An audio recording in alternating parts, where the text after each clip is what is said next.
Panggung pemberantasan korupsi di Indonesia kembali menyajikan drama luar biasa. Kali ini, bukan hanya soal angka-angka di atas kertas, tapi juga tentang bagaimana uang hasil kejahatan bisa mengalir deras di tengah penderitaan rakyat. Di balik meja hijau dan sorotan kamera ada kisah tentang kerakusan, kekuasaan, dan harapan akan keadilan yang nyata.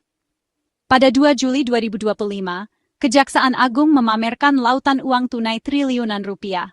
Bukan hadiah, tapi barang bukti skandal korupsi ekspor crude palm oil, bahan baku minyak goreng. Tumpukan uang ini memenuhi ruangan, menjadi saksi bisu betapa besarnya kerugian negara akibat ulah segelintir orang yang mengutamakan keuntungan pribadi di atas kepentingan bersama. Ironis, saat rakyat kesulitan minyak goreng, segelintir pihak justru menikmati triliunan rupiah secara ilegal. Di pasar-pasar, ibu-ibu harus rela antre berjam-jam demi sebotol minyak goreng. Sementara di tempat lain, uang hasil korupsi mengalir tanpa hambatan. Total sitaan di 11,1 triliun rupiah, penyitaan terbesar dalam sejarah hukum korupsi Indonesia. Angka ini bukan sekadar statistik, tapi juga cerminan betapa parahnya dampak korupsi terhadap kehidupan sehari-hari masyarakat. Uang ini dipamerkan dalam 2 babak pertama dari Wilmar Group, salah satu raksasa industri sawit yang namanya kini tercoreng akibat kasus ini. Kedua, dari Musim Mas dan Permata Hijau Group, 2 perusahaan besar yang juga terseret dalam pusaran skandal. Mereka diduga kuat berperan dalam praktik ekspor ilegal yang merugikan negara dan rakyat. Kasus bermula dari kelangkaan dan lonjakan harga minyak goreng 2021-2022, saat perusahaan diduga tetap mengekspor CPO secara ilegal. Di saat rakyat menjerit karena harga melambung, para pelaku justru memperkaya diri sendiri. Negara rugi besar, rakyat jadi korban. Banyak keluarga harus mengurangi konsumsi, usaha kecil terancam gulung tikar, dan ekonomi rakyat kecil semakin tertekan. Tumpukan uang ini bukti nyata keserakahan yang merugikan jutaan orang. Setiap lembar rupiah yang disita adalah simbol harapan agar keadilan benar-benar ditegakkan, dan pelaku dihukum setimpal. Kini tugas kita memastikan uang ini benar-benar kembali ke kas negara dan digunakan untuk kemakmuran rakyat. Jangan sampai lautan uang ini hanya menjadi tontonan, tapi harus menjadi modal untuk membangun masa depan yang lebih adil dan sejahtera bagi seluruh rakyat Indonesia. Banyak bertanya, mengapa Kejagung memamerkan tumpukan uang tunai? Jawabannya, transparansi. Direktur Penuntutan Sutikno menegaskan, ini bukti fisik bahwa penanganan kasus korupsi benar-benar nyata.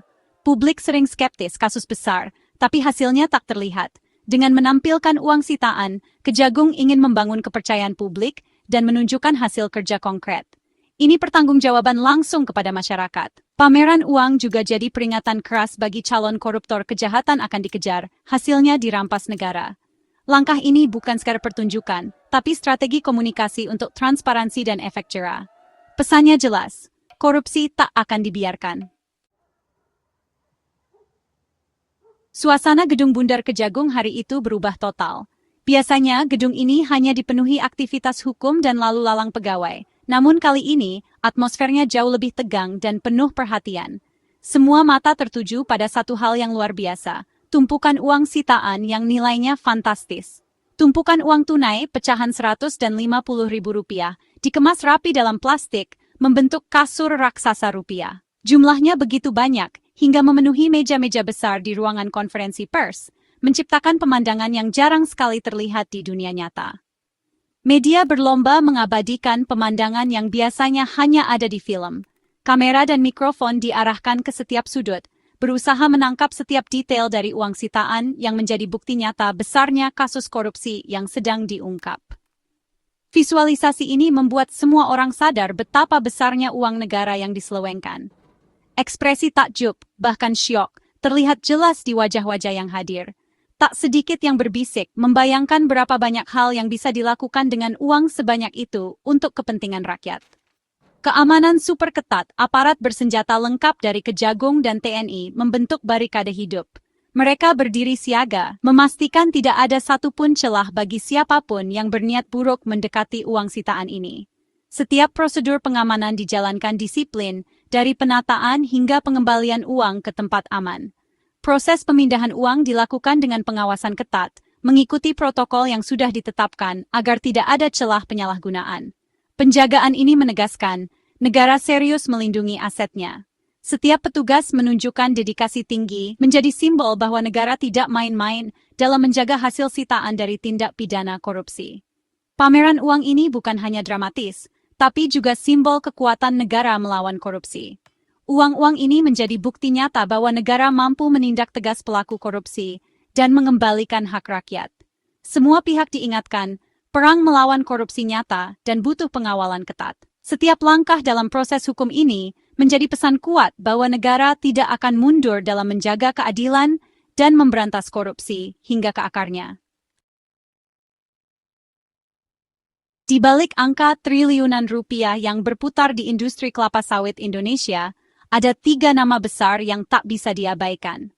Wilmar Group, Musim Mas Group, dan Permata Hijau Group adalah raksasa-raksasa yang mendominasi pasar, menguasai rantai pasok dari hulu ke hilir, dan kini harus bertanggung jawab atas skandal besar yang mengguncang industri ini.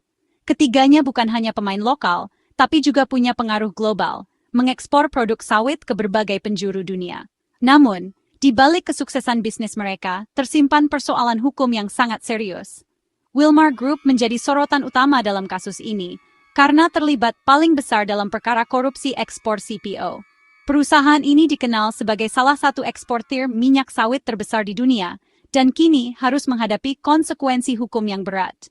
Dari 5 anak perusahaan Wilmar, total uang yang disita mencapai 11,8 triliun rupiah. Jumlah ini mencerminkan betapa besarnya skala pelanggaran yang terjadi, dan menjadi bukti nyata bahwa praktik korupsi di sektor ini sangat terorganisir. Musim Mas Group, yang juga merupakan pemain utama di pasar global, menyetor 1,11 triliun rupiah sebagai bagian dari penyelesaian kasus ini. Sementara itu, Permata Hijau Group, meski skalanya lebih kecil, tetap harus menyerahkan 108,4 miliar rupiah dari 5 perusahaannya. Penyerahan dana sitaan ini menunjukkan bahwa penegakan hukum mulai menyasar korporasi, bukan hanya individu. Setiap rupiah yang disita adalah hasil dari proses hukum yang panjang dan penuh tantangan. Penetapan korporasi sebagai tersangka adalah langkah maju dalam penegakan hukum di Indonesia. Ini menandai perubahan paradigma, di mana perusahaan sebagai entitas bisnis juga bisa dimintai pertanggungjawaban atas kejahatan yang dilakukan. Kini, bukan hanya individu yang harus bertanggung jawab, tapi juga perusahaan-perusahaan besar yang selama ini beroperasi di balik nama korporasi. Keterlibatan 3 raksasa ini mengungkap adanya masalah sistemik dalam tata kelola industri CPO di Indonesia. Kasus ini menjadi cermin bahwa pengawasan dan regulasi masih lemah, sehingga membuka celah bagi praktik korupsi yang merugikan negara. Skandal ini membuktikan bahwa kejahatan kerah putih bisa dilakukan secara terorganisir oleh korporasi besar, dan penegakan hukum yang tegas adalah kunci untuk membenahi industri sawit Indonesia ke depan. Total uang yang diamankan Kejagung dari 3 grup korporasi di 11,1 triliun rupiah. Angka ini hasil perhitungan ahli UGM dan BPKP, mencakup kerugian negara dan keuntungan ilegal. Pada 2 Juli 2025, uang yang dipamerkan 1,37 triliun rupiah, mayoritas dari Musim Mas Group, sisanya dari Permata Hijau Group. Setiap rupiah yang disita adalah kemenangan bagi negara. Sebelumnya, 11,8 triliun rupiah dari Wilmar Group juga telah diumumkan. Sitaan ini bukti konkret skala korupsi yang terjadi. Penegakan hukum menyasar seluruh jaringan korporasi, bukan satu entitas saja. Angka-angka ini bukan sekadar statistik, tapi sumber daya negara yang berhasil diselamatkan. Transparansi adalah kunci pemberantasan korupsi. Pameran uang sitaan triliunan rupiah adalah bukti nyata prinsip ini. Dengan membuka proses hukum, ruang gelap korupsi disinari, mempersempit gerak para pelaku.